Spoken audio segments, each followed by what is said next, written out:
Hello and welcome to this very special segment, News Hour Direct. Joining me tonight is Sai Deepak, author, senior advocate in the Supreme Court. And Sai Deepak, we speak on a day when we are still waking up from the aftermath of what happened in the Delhi blast in the evening hours of 10th of November, 10/11.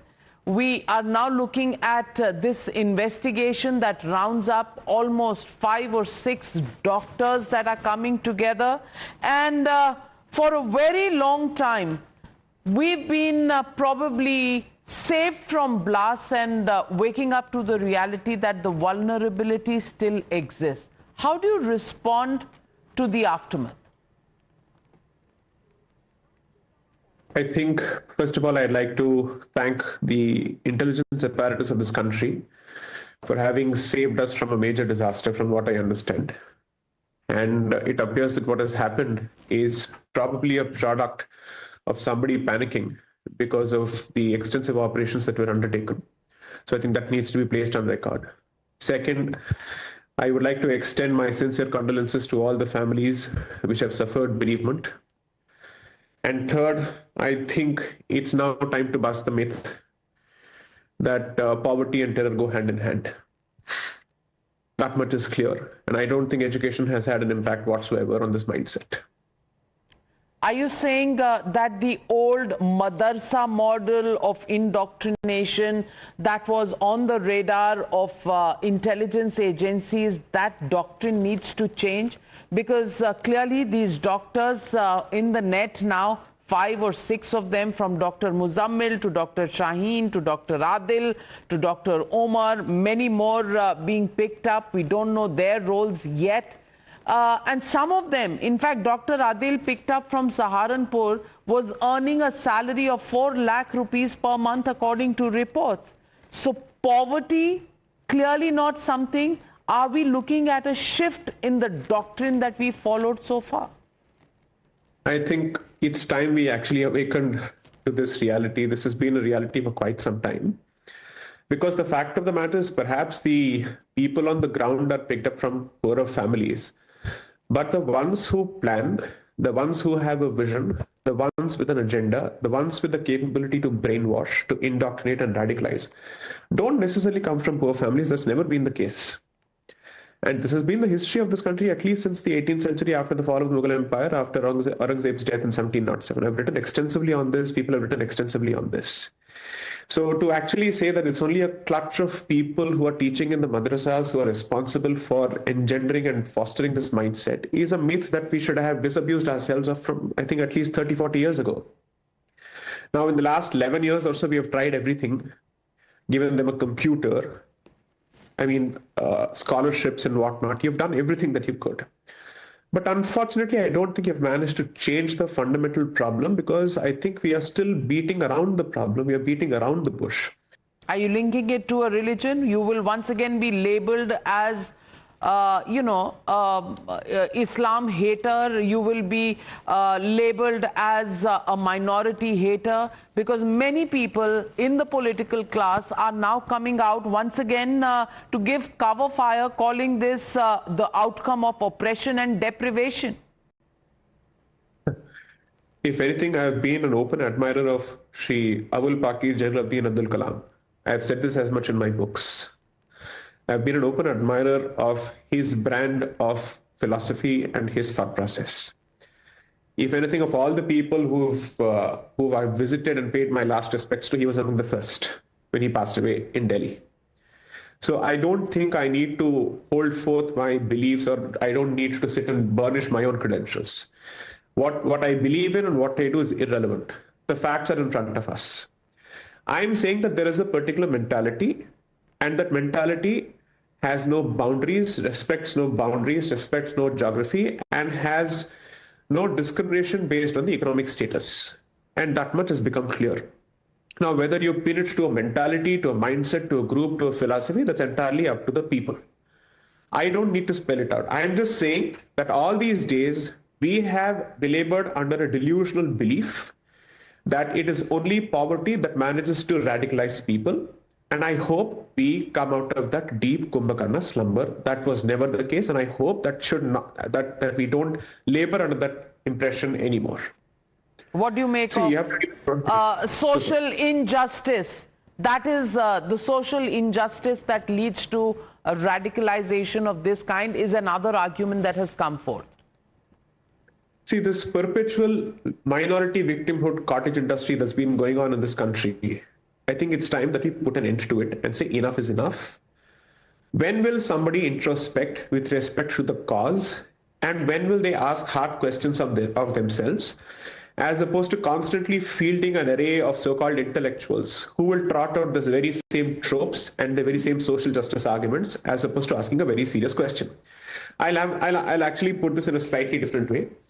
Assuming for a moment that the terrorists had belonged to any other community, or perhaps a non-Muslim community, and if they had unfortunately belonged to the Hindu community, I'm sure by now they would have immediately pointed fingers at the faith. They would have pointed fingers at caste, they would have pointed fingers at supremacism, they would have pointed fingers at fascism, they would have pointed fingers at Hindutva and whatnot. This much has been very clear, and once the formulation of Hindu terror has taken place under the previous regime, it was clear that if they had the opportunity, they'd have actually continued to push that agenda.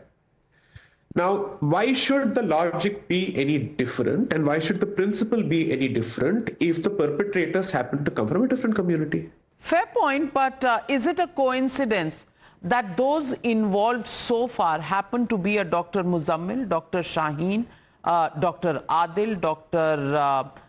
Umar, and there is a Maulvi who was also a male nurse called Irfan Ahmad. Is it a coincidence that they come from one particular community? I don't know if it's coincidence. I just know that that has been the history of this country. And that's the legacy issue that we have inherited for the longest of times. And we have tried to secularize it. We have tried to paint it with a benign brush. We have tried to cushion ourselves from the hard realities as much as possible. But each day, the truth makes it very, very difficult for us to defend that position. We find ourselves being boxed into smaller and smaller corners. So there will come a point when finally we will wake up and say, I'm sorry, I think we've been fooling ourselves all these centuries. Maybe it's time to call it what it is, to call a spade for what it is.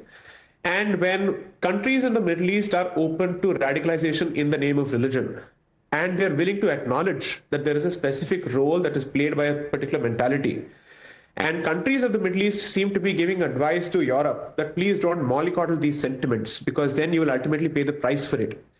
I don't see why should India take a very different position altogether when they're happy to recognize that there is a real problem there. Perhaps India must stop giving two hoots about world opinion and must do what is necessary in its own survival and interest. We are the world's destitute civilization. We have nobody to look up to. If anything, Operation Sindoor proved that there are very few friends that we have, and we are entirely on our own. You're saying there are forces outside of India that do not stand with us. What about the forces within? I think it's always easier to identify an external threat. The problem is acknowledging the Trojans within.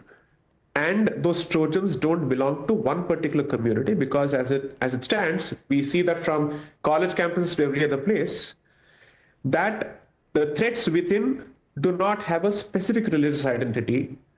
They cut across religious lines. And that's the truth and perhaps the unfortunate reality of the Bharatiya civilization as it stands. Well said, but we're looking at a situation, 3,000 kilograms of explosive material found in one location, 80 kilograms in the car that blasts. We're talking about an organized, planned operation that was probably underway. How does this happen? Isn't something that is part of this, which is part of an intelligence failure? See, apart from the amount of explosives that have been recovered, the amount of ricin that has been recovered as well, the ricin, so to speak, from castor seeds, I think it's unbelievable. The extent of hatred that someone must carry to think of poisoning even prasads in temples, right? So I'm less concerned about the quantity and I'm more concerned about the vision and the amount of venom and hatred behind that vision. It's almost as if somebody is acting on PFI's vision of 2047. I'm sorry to say that. Okay.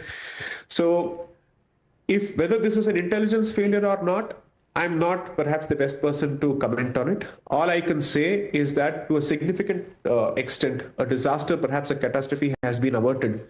And therefore, I would be a bit more careful about casting aspersions on the intelligence apparatus or doubting them at this stage, because I think the country must stand by them at this stage. I'm not saying that we must not ask the hard questions, but the fact of the matter is a joint counter-terror operation was indeed conducted, which has resulted in causing panic. And that's one of the reasons that this was an accidental explosion, although it was meant to be intentional. I mean, we're seeing subsidized government medical college in Srinagar and Al Falah college and a hospital here in Faridabad, where people would probably go to be cured. The doctors of death were operating from these areas. Can we now, completely connect the dots on what kind of a network we are looking at? There are engineers, there are IT nerds, there are doctors involved. What kind of a setup are we looking at? Navika ji, I'm not the first person to present this chart in front of the audience, although I've said this before. Think of this entire mindset as having a series of concentric circles, wherein the person who's executing the dirty job on the ground is the only one you get to see.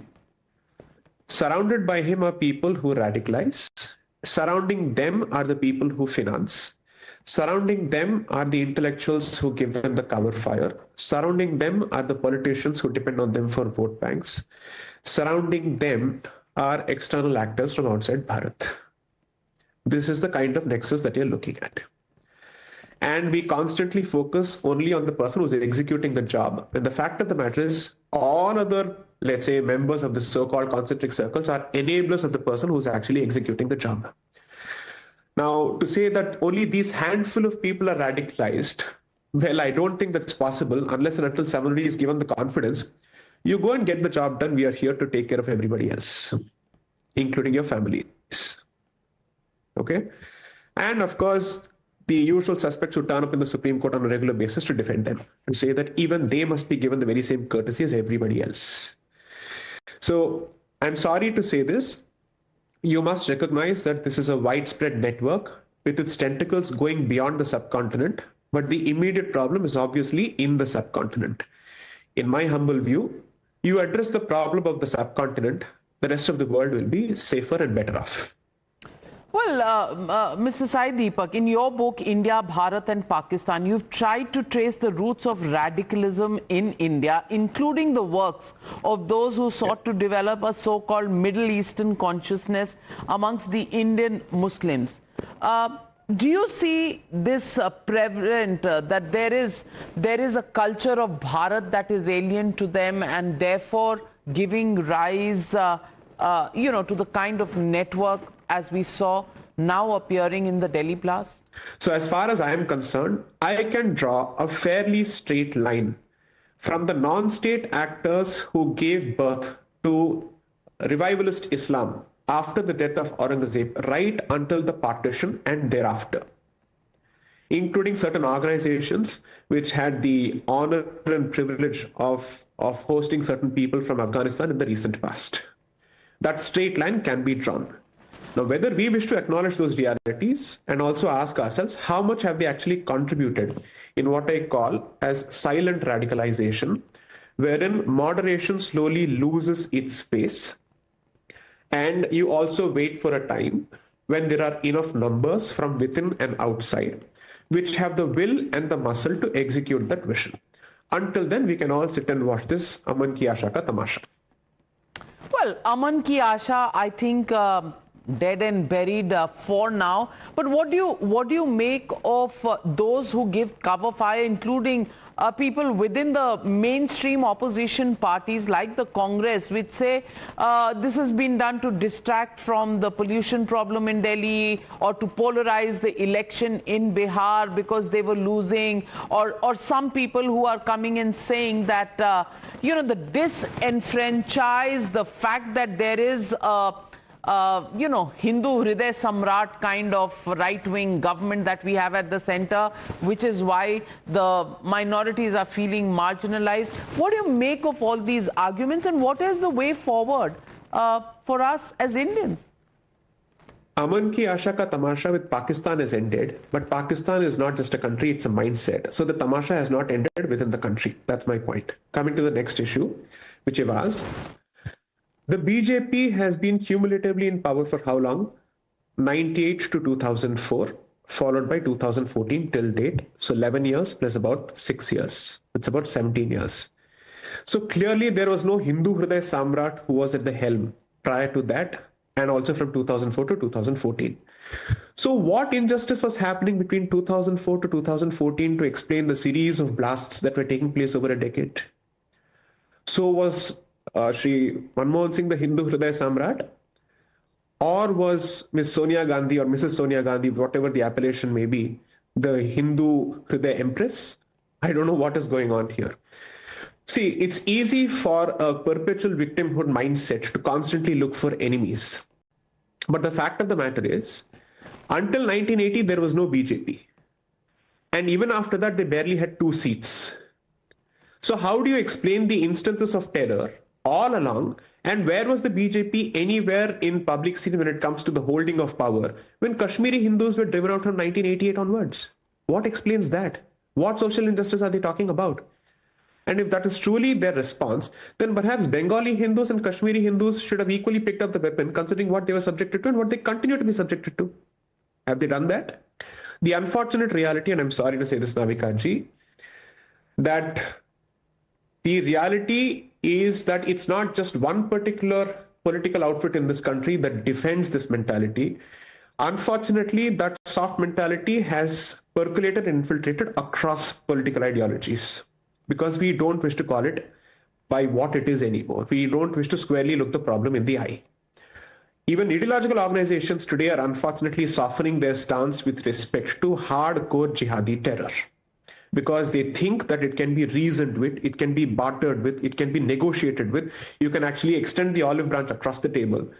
I can't think of a more delusional position ever, especially given the history of Bharat, because this is precisely what people thought in the 1920s in the backdrop of Khilafat 1.0.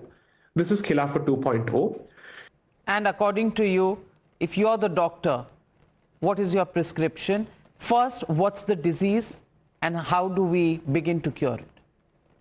Stop mollycoddling these sentiments in the hope that education will do the job. Crack down on the hammers the way Uttar Pradesh is doing, rightly so. 3, certainly try and engage with those elements who see themselves as part of the Bharatiya spirit. However, you must realize, at the end of the day, demography is destiny and democracy is dependent on demography. If you want to look at examples, Kashmir, Bengal, Assam, Kerala, even parts of Andhra Pradesh as of now, parts of Tamil Nadu, all of them are being lost to demographic inversion. Address that first, because without numbers, you can't fight this battle. Because even if you fight the law and order battle, you will lose the larger demographic battle in the long run, because democracy is a function of demography. And once the demography is not in your favor, you don't need to be 51% or 60% to actually hold the reins of power. You only need to have 30% across the board. How do you work in the 4 walls of the Constitution, which you know so well as a senior advocate? What is the constitutional justification for a minority welfare ministry still? This was not established in 1947. This has come about only much later. There was no minority welfare ministry before. There was no minority welfare commission before. Please tell me, when was it established and when was it founded? And under what constitutional principle was it even founded? And why is it that it continues post 2014 is a question we still have to ask and answer. But are you simplifying it too far? There is not only one minority. We're probably addressing ourselves to the largest minority. What about the other very minuscule minorities in this country? Do they not? The fact of the matter is, their rights are sufficiently protected under Article 29. You don't need a separate commission, because by creating the existence of a commission such as this, you're going to create a country within a country. You are creating the justification for parallel establishments. On the one hand, you can't speak of a UCC, and on the other hand, you can't have a minority commission. They don't go hand in hand. You can't speak of both in the same breath. Surely an ideology that believes in uniform civil code or a secular civil code cannot simultaneously justify the existence of minority welfare commission. Makes no sense whatsoever. So help me understand and undo this for me. I am happy to understand this from a logical perspective or even a constitutional perspective.